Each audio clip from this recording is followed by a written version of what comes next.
کربلا میں ہوئے واقعے کو ایک بار پھر سے تازہ کر کے دکھانے کی کوشش کرتے ہیں، جیسا کہ بالکل ابھی ہی اہل بیت کے شہید ہونے کی کربلا سے خبر آئی ہو۔ فی الحال دوستو، اتہاس کے حساب سے یہ شام غریباں کب اور کیسے اور کیوں شروع ہوئی تھی، یہ سب ایک الگ ٹاپک ہے۔ اس کے علاوہ اس فنکشن کو کروانا چاہیے یا نہیں، یہ بھی ایک الگ ٹاپک ہے۔ لیکن اس بات میں کوئی شک نہیں کہ اس فنکشن کی وجہ سے شیعہ لوگوں کے اوپر جس طرح کا ایک بڑا اور گندا الزام لگایا جاتا ہے، اس کا سچائی سے دور دور تک کوئی لینا دینا نہیں ہے۔ تو دوستو، شیعہ اور سنی مسلمانوں میں کیا فرق ہے؟ جاننے سے پہلے یہ بات تو ہم سبھی لوگ بڑی اچھی طرح سے جانتے ہیں کہ اس وقت ہماری دنیا میں دو قسم کے مسلمان پائے جاتے ہیں، ایک سنی اور دوسرے شیعہ۔ اور اس دنیا میں جہاں سنی مسلمانوں کی آبادی 80% ہے، تو وہیں دوسری طرف شیعہ مسلمانوں کی آبادی لگ بھگ 20% ہے۔ اب ظاہر ہے، جب سنیوں کی آبادی زیادہ ہے تو دنیا میں جتنے بھی مسلم دیش ہیں وہ بھی زیادہ تر سنی مسلمانوں کے ہی ہیں۔ لیکن عراق، ایران، یمن اور اس جیسے دیش شیعہ مسلمانوں کے بھی ہیں۔ اور اگر بات صرف ہمارے پیارے دیش بھارت کی ہو تو یہاں پر جو ٹوٹل مسلم آبادی ہے اس کی لگ بھگ 86 سے 87% آبادی سنی مسلمانوں کی ہے، جبکہ صرف 13 سے 14% ہی شیعہ مسلمانوں کی آبادی ہے۔ اور حیران کرنے والی بات تو یہ ہے کہ ان دونوں ہی جماعت کے اندر ایک دوسرے کے بارے میں ایسی بہت ساری غلط فہمیاں اور افواہیں پائی جاتی ہیں جن کا سچائی سے دور دور تک کوئی لینا دینا نہیں ہے۔ مثال کے طور پر کچھ شیعہ لوگ سنیوں کے بارے میں ایسی بہت ساری چیزوں پر یقین رکھتے ہیں کہ جس کو سن کر نہ صرف ہنسی آتی ہے بلکہ وہ چیز ہونا ہی ناممکن ہے۔ ٹھیک اسی طرح سنی جماعت کے کچھ لوگوں کے بیچ میں بھی شیعہ مسلمانوں سے تعلق رکھنے والی بہت ساری افواہیں نظر آئیں گی جن پر کچھ لوگ یقین رکھتے ہیں، مگر ان کا سچائی سے دور دور تک کوئی لینا دینا نہیں ہوتا۔ لیکن اس کا مطلب یہ نہیں ہے کہ ان دونوں کے بیچ میں کوئی فرق نہیں ہے، بلکہ صرف فرق ہی نہیں، بہت زیادہ فرق ہے۔ اور فرق کی وجہ سے ہی اتہاس میں یہ دونوں جماعت الگ الگ ہوئے تھے، ورنہ پہلے تو کوئی جماعت ہوا ہی نہیں کرتی تھی۔ شیعہ اور سنی مسلمانوں کے بیچ میں جو بنیادی فرق پائے جاتے ہیں ان میں سے ایک سب سے بڑا فرق کلمے کو لے کر ہے۔ جہاں ایک طرف سنی مسلمانوں کا کلمہ ہے لا الہ الا اللہ محمد الرسول اللہ، یعنی اللہ کے سوا کوئی معبود نہیں اور محمد صلی اللہ علیہ وسلم اللہ کے رسول ہیں، تو وہیں دوسری طرف شیعہ مسلمانوں کا کلمہ ہوتا ہے لا الہ الا اللہ محمد الرسول اللہ علی ولی اللہ و سیّ رسول اللہ و خلیفتہ بلا فصل، جس کا مطلب ہوتا ہے اللہ کے سوا کوئی عبادت کے لائق نہیں، محمد رسول اللہ صلی اللہ علیہ وسلم اللہ کے رسول ہیں، جناب علی اللہ کے ولی ہیں، رسول اللہ کے وصی اور آپ کے خلیفہ بلا فصل ہیں۔ مطلب دوستو، شیعہ مسلمانوں کے کلمے میں آپ لوگوں کو اللہ کے رسول کے ساتھ ساتھ حضرت علی کا بھی ذکر ملے گا۔ لیکن دوستو یاد رہے کہ شیعہ مسلمانوں کے کلمے کا یہ جو آخری والا حصہ ہے جس میں یہ کہا گیا ہے کہ حضرت علی حضور صلی اللہ علیہ وسلم کے خلیفہ ہیں بلا فصل، مطلب بغیر کسی فاصلے کے یعنی دوری کے،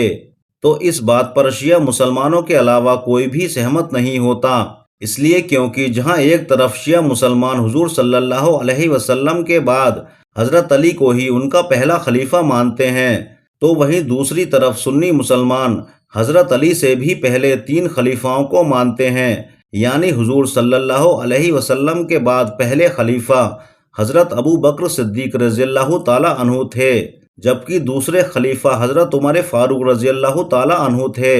اور تیسرے خلیفہ حضرت عثمان غنی رضی اللہ تعالی عنہ تھے، اور پھر چوتھے خلیفہ حضرت علی رضی اللہ تعالی عنہ تھے۔ تو اب آئیے جانتے ہیں قرآن کے بارے میں، کیا شیعہ اور سنیوں کا قرآن ایک ہی ہے یا الگ الگ ہے؟ تو دوستو دیکھا جائے تو قرآن تو ایک ہی ہے اور دونوں جماعتوں کے ترجمے یعنی ٹرانسلیشن بالکل سیم ہیں، یعنی ایک سے ہی ہیں۔ کہنے کا مطلب یہ ہے کہ ایک آیت کا ترجمہ شیعہ مسلمانوں نے جو کیا ہے اسی آیت کا ترجمہ سنی مسلمانوں نے بھی وہی کیا ہے۔ اب بات کرتے ہیں تفسیر کی، تو دونوں جماعتوں کی تفسیر لگ بھگ ایک سی ہی ہے۔ زیادہ تر آیتوں کا کانسیپٹ لگ بھگ سیم ہے، یعنی ایک سا ہی ہے۔ اب بات کرتے ہیں نماز کے بارے میں، تو دونوں ہی جماعت کے اندر ایک دن میں 5 فرض نمازوں کو ادا کیا جاتا ہے، مگر جہاں ایک طرف سنی مسلمان 5 نمازوں کو الگ الگ ادا کرتے ہیں، تو وہیں دوسری طرف شیعہ مسلمان بھی 5 نمازوں کو ہی الگ الگ ادا کرتے ہیں، لیکن اگر ضرورت پڑ جائے تو وہ 5 نمازوں کو الگ الگ 3 ٹائم میں جمع کر کے پڑھ لیتے ہیں، جس کی وجہ سے وہ ان ساری نمازوں کو 3 وقتوں میں بھی ادا کر لیتے ہیں اور 5 وقتوں میں بھی ادا کر لیتے ہیں۔ اس کے علاوہ رمضان کے مہینے میں بھی سنی مسلمان میں جو تراویح کا کانسیپٹ پایا جاتا ہے، جس کو سنی مسلمان بڑے شوق سے پڑھتے ہیں، اور کیونکہ وہ سال بھر بعد واپس آ رہی ہوتی ہیں تو اس کے آنے سے پہلے کئی دن پہلے سے ہی چرچے کرنے لگتے ہیں۔ یہ ساری چیزیں شیعہ مسلمانوں میں نہیں پائی جاتی، کیونکہ ان کے یہاں پر تراویح کا کانسیپٹ موجود ہی نہیں ہے۔ شیعہ مسلمانوں کے مطابق یہ ایک ایسی بدعت ہے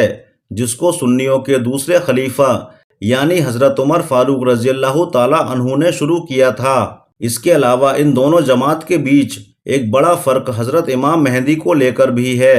اس بات پر تو پوری دنیا کے مسلمان ہی یقین رکھتے ہیں کہ دراصل امام مہدی علیہ السلام جو کہ آخری خلیفہ ہوں گے، وہ قیامت سے پہلے ظاہر ہوں گے اور ہماری دنیا سے ظلم و ستم، ناانصافی اور ہر طرح کی غلط چیز کو مٹا کر رکھ دیں گے۔ اس کے بعد دنیا میں امن قائم کریں گے اور اپنی ایک خلافت قائم کریں گے۔ لیکن دوستو، اس پورے معاملے میں جہاں ایک طرف سنی مسلمانوں کا یہ ماننا ہے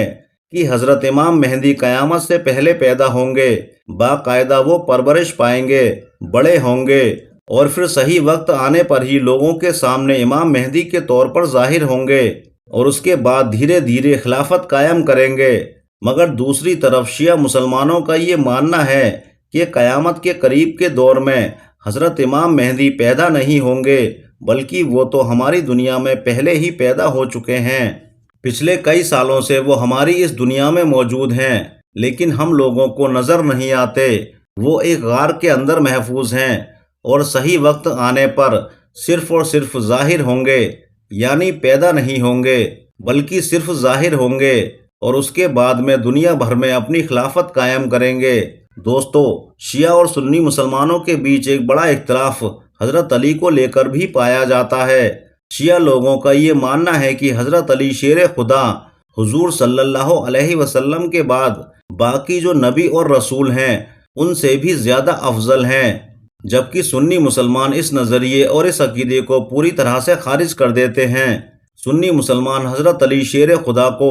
داماد رسول اور اسلام کے خلیفہ کے طور پر ہی مانتے ہیں۔ محرم کے موقع پر ماتم کرنا بھی شیعہ جماعت کو سنی جماعت سے پوری طرح سے الگ بناتا ہے، کیونکہ شیعہ مسلمانوں کا یہ ماننا ہے کہ 10 محرم کے دن کربلا کے میدان میں یعنی کربلا کی جنگ میں اہل بیت کے ساتھ جو حد سے زیادہ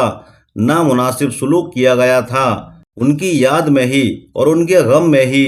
وہ لوگ ماتم مناتے ہیں۔ دوسری طرف سنی مسلمان بھی 10 محرم کو مانتے ہیں، اہل بیت کو بھی یاد کرتے ہیں، مگر ان کے طریقے الگ ہوتے ہیں۔ طلاق کا کانسیپٹ بھی ان دونوں جماعتوں میں الگ الگ پایا جاتا ہے۔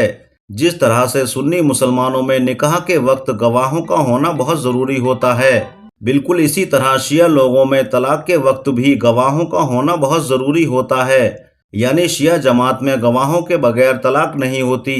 تو فی الحال دوستو، آج کی ویڈیو میں بس اتنا ہی۔